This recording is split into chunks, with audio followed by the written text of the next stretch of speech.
दोस्तों सोचो, एक ऐसी खूबसूरती जिसे जिंदा रहने के लिए मौत की जरूरत थी। एक ऐसी औरत जिसके महल की ऊंची दीवारों ने इतनी चीखें सुनी है कि अब पत्थर भी कांपते हैं। ये कहानी है हंगरी के सबसे अमीर और सबसे खूबसूरत औरत एलिजाबेथ बैथरी की। लोग उसे यूरोप की असली और पहली वैम्पायर कहते हैं। और दोस्तों, ये सिर्फ एक कहानी नहीं, ये वो सच है जिसे सुनने के बाद शायद आप आईने में अपना चेहरा देखने से भी डर जाओगे। 1560 में पैदा हुई एलिजाबेथ यूरोप के सबसे पावरफुल परिवारों में से एक थी। उसकी शान, उसकी दौलत और उसकी खूबसूरती के चर्चे हर तरफ थे। लेकिन उस खूबसूरत चेहरे के पीछे एक राज था, एक अंधेरी प्यास जो वक्त के साथ बढ़ती जा रही थी। गांव की जवान और मासूम लड़कियों को महल में काम करने के बहाने बुलाया जाता था, लेकिन उन बंद दरवाजों के पीछे उनका नसीब पहले ही लिखा जा चुका था। वो सब महल में जाती जरूर थी, पर लौट के कभी वापस नहीं आई। जैसे महल की दीवारें उन्हें निगल जाती हो। लोग कहते हैं रात के सन्नाटे में उस महल से सिर्फ दो आवाजें आती हैं, लड़कियों की दर्द भरी सिसकियां और एलिजाबेथ की एक हल्की सी सुकून भरी हंसी।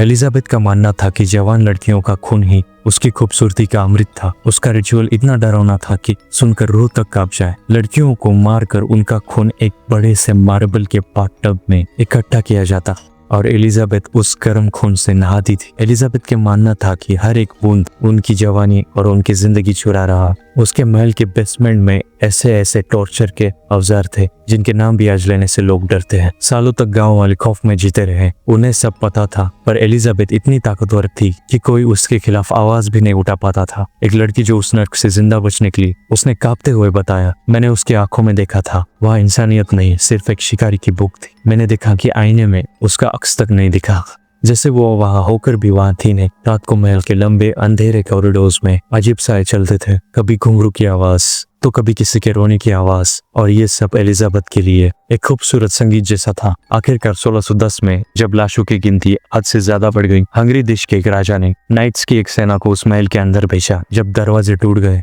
तो अंदर का मंजर देखकर उनकी रूह तक कांप गई। दरवाजों पर उनके डब्बे, जंजीरों से बंधी लाशें और बेसमेंट में वो औजार। एलिजाबेथ को उसी वक्त गिरफ्तार कर लिया गया, पर उसने अपने गुनाह कभी भी नहीं कबूल किए। उसे सजाए मौत नहीं दी गई, बल्कि उसके ही महल के टावर में हमेशा हमेशा के लिए कैद कर दिया गया, जहाँ सिर्फ खाने के लिए एक छोटी सी जगह छोड़ दी गई। और देखते ही देखते 1614 में एलिजाबेथ बैथरी उसी के अंधेरे कमरे में मर गई। उसका महल वीरान हो गया। लेकिन कहानी यहाँ खत्म नहीं हुई, बल्कि यहाँ से कहानी शुरू हुई। आज भी लोग कहते हैं कि रात के अंधेरे में उस टावर की खिड़की से एक लाल रोशनी दिखती है, और अगर आप बिल्कुल शांति से सुनो तो आपको आज भी वहां से चीखें, हल्की सी हंसी और चलने की आवाजें सुनाई देती है, जैसे एलिजाबेथ की प्यास आज भी जिंदा। दोस्तों सोचिए, आपके आसपास भी कोई ऐसा चेहरा हो जो दिन में देखकर आपको मुस्कुरा रहा हो और रात में अंधेरे का इंतजार करे। क्या आप उसे पहचान पाओगे? तो ये थी एलिजाबेथ बैथरी, एक असली वैम्पायर की कहानी। अगर आपको यह अंधेरी दास्तां पसंद आई तो लाइक करें, सब्सक्राइब जरूर करें और कमेंट में अपनी बातें जरूर शेयर करें। तो आप अगर भानगढ़ किले की असली और अनसुनी कहानी जानना चाहते हो तो स्क्रीन पर आ रही वीडियो पर क्लिक करें। तो मिलते हैं अपने अगले खौफनाक सफर पर। मैं गुड एनर्जी भी थी।